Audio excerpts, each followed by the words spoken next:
Welcome again to another Curator's Chat. I'm Jason French, Curator of Collections at the Behringer-Crawford Museum. Today we are actually not at the museum.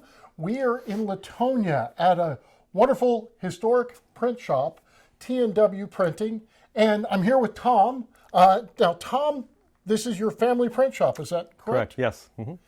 So how long have you been here in Latonia? We've been here 101 years. How did the business get started? The T&W stands for True and Walker.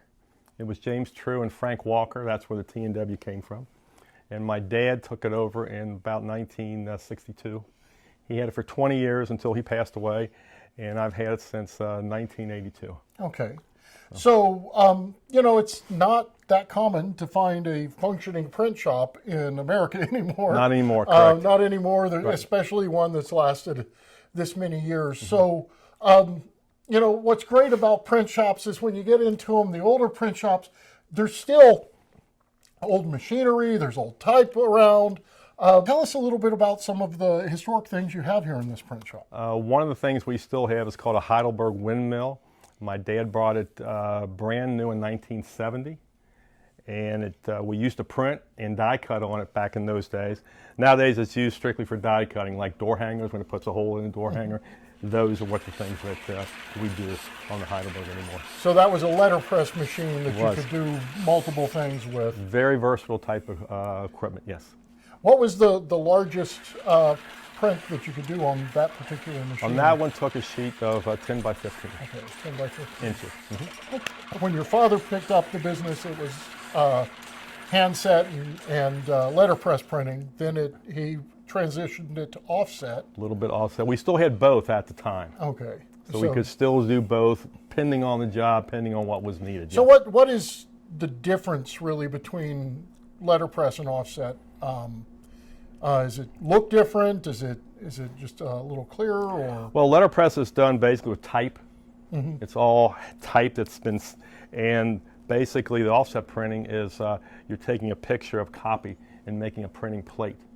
Just a very simple plate and putting it on the press, and that's basically the difference. Yes. We've been in the digital now for about 21 years. It's made my life a lot easier, let's say that. It's more efficient, and you can do full color in a matter of seconds. Where you're doing offset, you can't do that. Oh yeah. You can do small runs on the digital press. On offset, it really wasn't affordable to do small runs. Nowadays, we can do those small runs. Why would you want necessarily to use wooden type over a metal type? A lot of times on the linotype, you can only go a certain point size. With metal type, it might be 5 inches high.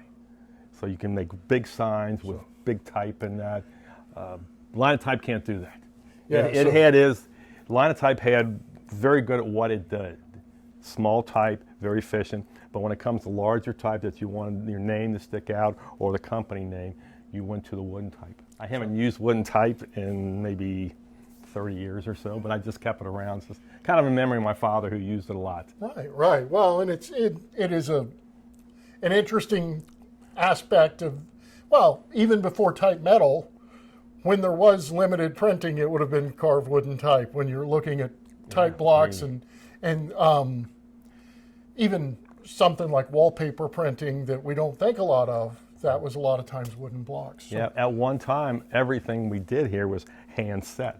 And then we got the linotype machine, and that was like, wow, it's so much faster. But then that served its purpose, and then in came the offset printing, and then maybe 21 years ago, in came digital printing. So we've progressed as we. I'm always going to be interested on what's going to come next. Well, thank you for sharing your business with us and talking to us about your family-ran business and the fact that this has been here for so many years. Okay. Printing is a fascinating industry to kind of look into. It's very historic when you think about the documents that were either hand set or you know, some other form of printing throughout the course of history. Printing has touched all of our lives in interesting ways. So when you have the opportunity to come and visit a print shop, and especially an older one like this one, you can really learn a lot about history just by seeing how we communicated with others. Thank you again for watching this Curator's Chat, and we will check We'll see you on our next chat.